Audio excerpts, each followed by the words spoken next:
Alright, I guess I'll start this with the SC. And yeah, it's a little bit windy right now.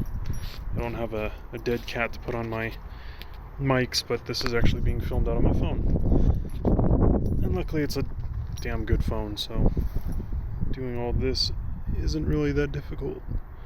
This is my 1992 Lexus SC400. I've had this thing for, I don't know, going on, 9-10 years, something like that.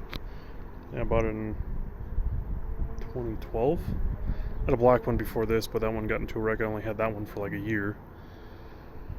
While I was sleeping for night cruise, I plowed into the quarter panel, pretty much that one on the right side, and yeah, I found this one about 3 weeks after. Got my insurance claim and gave me more than enough money, so I was gonna go to Denver and buy one, so I checked that one out. That one was kind of a piece of shit. Looked nice as a 93 black tan interior. Because the way that I was running, I didn't want it, and then I found this one in town, and yeah, this one was actually in pristine condition when I bought it. It had 226,000 miles when I bought it. So all the issues that it currently has are actually my fault, because I was dumb and didn't do the maintenance on the damn thing. Also, I thought I wanted to be hot boy, and then I threw some lowering springs on it as well, and that basically made it drive like shit. It didn't, all the lowering springs didn't have a high enough spring rate, and because of that, I had issues with these wheels contacting the upper subframe. I didn't do the wire harness relocation, so I rubbed out the harness a little bit, at least two of the wires, so repaired those, relocated it shortly after. Then I had nothing but issues with the tires contacting the upper frame rail. So yeah, that was fun. But now it's sitting on Stance XR3s, the three-way adjustables with Swift springs. It's sitting on 22K fronts, which I'm probably going to send the fronts back to Stance and get them at a higher spring rate and get them revalved for it. I'm already at the 2K above what these shocks were tuned for. So they said 2K up or down, and they won't have to be revalved. But they're valved for 20. I put 22K Swift springs on the front, and well, if I get 24K, then I'll have to get them revalved again. But the rear is 18K, so it's not as stiff as some people may think. It's actually really forgiving, and it rides better than you'd expect. So, and no, I have no plans of swapping this engine outside of the UZ family unless I go to a UR platform like the 2UR or a 5-liter. I was kind of thinking about the 1GZ2, the V12, but I don't know. I haven't really decided on that. I've got a VVTi engine too, so. This is also a gray interior car. I just locked it because I took it around the block to see how well the temperature gauge was working.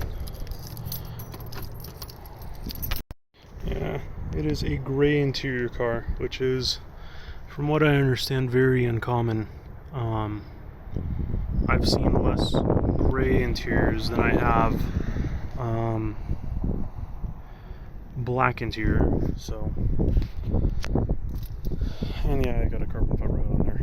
If you guys are interested in knowing, it's just it's a Viz, and people are really liking these hoods, so they're buying them all over the place now, unfortunately.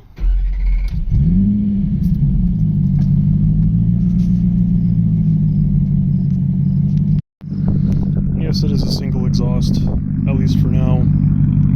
I do have plans on going with a true dual setup.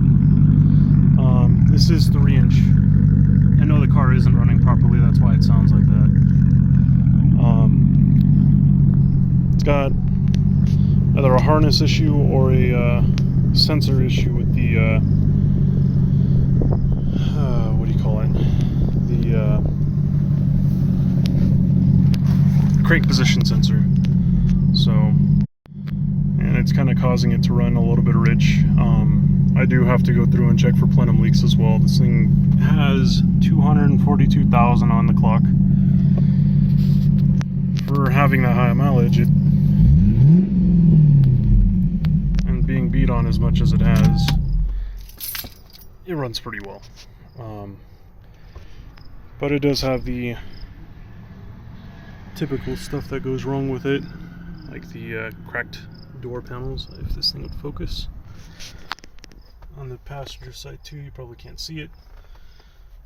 Oh yeah, and then the window trim as well. But yeah, and unfortunately, the good old auto tragic. Can't complain about that right now. Actually, I can. I've got plenty of complaints, but I don't really care. As long as the car runs well and I can drive it this summer, I've been through hell with this thing. Right now, I'm just kind of focused on getting her proper. And by proper, I mean running proper. Because she desperately needs to be running properly. Power steering doesn't work. I fucked that. Oh boy.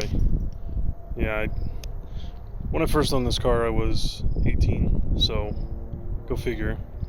This was my second car. My first car was a black one, but this is technically my first car because I didn't really spend a whole lot of time owning the other one, and the other one was kind of a piece of shit compared to this one. So when I bought this one, I figured, you know what? It's probably got all the shit done to it, or it's already got all the maintenance kept up with it. I shouldn't have to worry about it. That was a dumbass assumption. Do your maintenance. Every vehicle you buy that's used, make sure the maintenance is done and up on par. Like, every time somebody asks what are the common problems and like what should I do, what should my first mod be to a car, especially when in the SC, they're like, oh yeah, what exhaust do you guys run? I'm like, did you just buy the car? And if you did, if you're new to it, then you should do the maintenance, check the timing belts, water pump, or yeah, check the timing belt, water pump, front and rear main seals, make sure the shit's not leaking, cam seals, valve cover seals. Anything that leaks can destroy anything that's rubber. So oil, and I work over at Lexus too, by the way, so I'm a detailer at Lexus, but I do talk to the mechanics constantly. Oil will cause seals to bloat and crack, and because of that, they will wear out prematurely. So make sure you got all your stuff replaced, and I should have done that when I first bought this car. I just got done replacing the front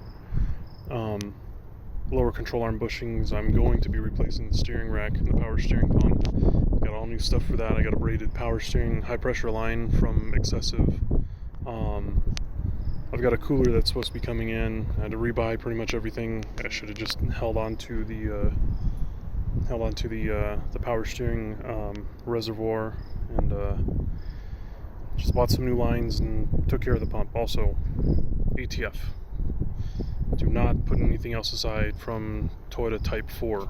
I don't know, like, I've had bad experiences and I've heard about other people blowing the seals on. The seals in the power steering pump are meant to bloat in order to seal it properly. So if you use power steering fluid, they're going to shrink and they will not seal properly, and then you'll blow the pump. So yeah, fair warning. But yeah, that's pretty much the rundown of the car. Kind of. It's just a 3-inch no cats exhaust. American muscle racing Mustang wheels. They're 18x10 pods of 24. Right now it's sitting on Achilles. They're cheaper tires. I had no intention of sticking to these, but I've got some Kenda Kaisers that are sitting back at my house, and they're like a 300 tread wear. And there are also 275s just like these, 275 35s.